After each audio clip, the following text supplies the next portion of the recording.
ang Age of Aquarius, it is all about age of information. So kung mapapansin nyo, di ba? Napakarami ng information ngayon. Napakadami ng information. So ang information ngayon is binubuhos na sa atin. Ikaw na lang yung pipili kung saan ka mag-tune in. Kung anong information yung i-adapt mo. Ngayon, mag-iingat lang din tayo kasi nga sa dami na information, minsan hindi natin alam kung ano yung information na dapat nating i-absorb, 'di ba? Sa dinami-dami na information. Kasi ngayon, halo-halo yung mga information. Kumbaga Age of Aquarius, 'di ba? Ito yung symbol niya is ito yung babae na nagpo-pour ng water. Kumbaga yung water na yon, ibig sabihin information kasi nga ang water it holds information at saka ang water merong consciousness. So, iba't ibang information pero depende sa information kung anong information yung i-absorb mo. Kasi nga ang matrix ngayon, nag-work na rin naman siya sa favor natin, yung matrix.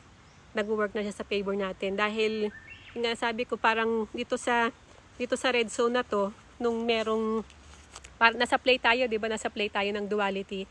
So, ngayon, sa game na to, dahil nga nasa energy game lang tayo, kapag, dati kasi nung nasa red zone tayo, so, kumbaga tayo yung isa sa mga promise natin, isa sa mga agreement at kasunduan na as a source, as a God source, tayo yung tayo yung we become the drivers of this biological machine. Tayo yung ng energy, magigib ng energy. Tayo yung ano ba yung term na ginagamit diyan? Tayo yung basta tayo yung magbibigay ng energy. Tayo yung kalimutan ko yung yung term na yan ginagamit dyan. So, kaya nakakapag-operate yung matrix. Tulad niyan, para lang makapag-operate yung matrix, every time na mag-digest tayo ng pagkain, yung walking, yung tawag ito, yung breathing, di ba lahat yan nagko-consume ng energy. Kaya nakakapag-operate tayo dito. So, ngayon, dahil nga meron tayong panalo sa game na yan, sa energy game na yan, so, yung energy natin, kaya tayo in-upgrade din ngayon para instead na dati kasi ginagamit yung energy natin. So ngayon, makakapag-ipon na tayo. Kumbaga, parang ganito din yan. Kung dati, maliit pa yung kita mo sa yung sahod mo. Let's say yung mga expenses natin sa isang buwan is 10,000. Pero yung sweldo mo nasa mga 12,000 lang, syempre kulang na kulang, di ba? Hindi tayo makapag-ipon ng energy. So, ganun din yun. Ganun din yung source, ganun din yung binibigay na energy natin. Yung everyday na nakaka-receive tayo ng energy supply, di ba? Kaya nga tayo nagpapasalamat sa umaga, pagising natin. Kasi nga everyday, pag nakaka-receive tayo ng energy supply, minsan kulang pa. Pupunta tayo sa trabaho, magra-rush tayo, tapos yung mga kasama natin ng mga negative din. So, ibig sabihin, masyado tayong nadidrain. Kasi nga hindi rin tayo aware sa pagcha-charge sa mga activities natin. So ngayon, sabi nila na mataas na yung ngayon, mataas na yung energy resonance ng planet. So marami nang nag-open yung third eye, marami nang na-awaken, marami nang nakapag-astral. But it doesn't mean na i-consume mo nang i-consume, di ba? Kasi ang purpose nun, kaya in-upgrade tayo, kaya in-upgrade yung energy natin para makalabas na tayo sa looping ng reincarnation. Kasi dati, every time na matitegi tayo, binabalik tayo dito para ma-reincarnate. Kaya yung iba sabi nila na dumaan sila ng near-death experience, tapos lumabas na yung soul nila, nakita nila yung liwanag. Ngayon, pag nakita nila yung liwanag, akala nila na yon, heaven na yon, pero hindi nila alam na dinilit na yung memory nila. After na ma-delete yung memory nila, ibabalik ulit sila dito sa planet Earth for reincarnation. Ganun lang yung nangyari before.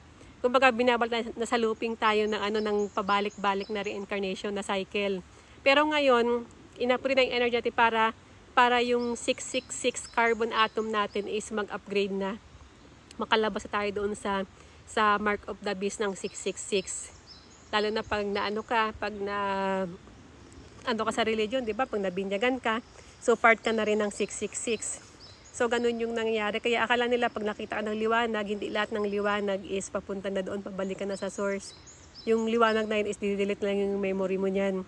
Ngayon, kung ano yung mga naka-record yan sa subconscious mind mo kung ano yung level ng consciousness mo, ng awareness mo. Let's say, nandito ka pa sa mga earthly things, hindi mo pa rin nile-let go yung mga earthly things. So, babalik ka pa rin dito. Kasi nga, yung level ng consciousness mo is naka-level. Dito yung level ng awareness mo, kaya ibabalik ka pa rin dito. So, ganun yun. Ano pa ba yung pwede nating anihin?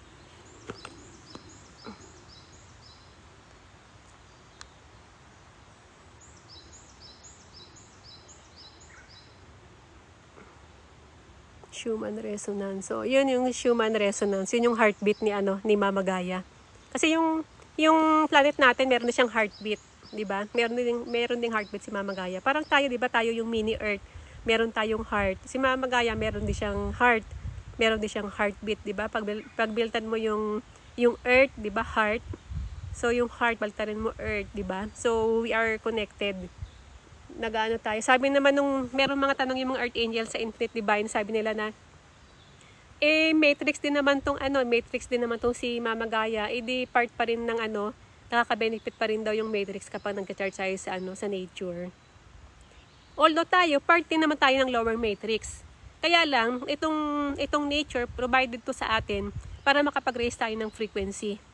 Diba? Kumbaga yung matrix pa rin. Kasi nga part ka ng matrix, kumbaga yung awareness mo lang kung paano mo siya gagamitin. Hanggat nakaka-benefit sa'yo, let's say nakaka-benefit sa'yo, nakakapag-raise ng frequency mo, so walang masama doon. Kasi nga part rin naman tayo ng matrix system na to. Although nasa lower vibration tayo ng matrix. Kumbaga lower matrix. Ngayon, kapag naging aware ka na sa mga energy expenditure mo, tsaka kung paano ka mag-charge, so lalabas ka na dito sa 3 and 4th dimension. So mag-upgrade ka na. Ang goal lang naman natin is kailangan makalabas ka dito sa hell realm na to. And then makaakyat ka dito pataas. Yan naman yung goal natin. So kung nandito yung programming, kung nandito yung lower matrix, so kailangan makalabas ka dito. And then aakyat ka dito para makapag-upgrade tayo. Makalabas ka rin sa looping ng reincarnation. Kapag nakalabas ka na diyan diyan sa hell realm na yan, so makakalabas na tayo sa looping ng reincarnation.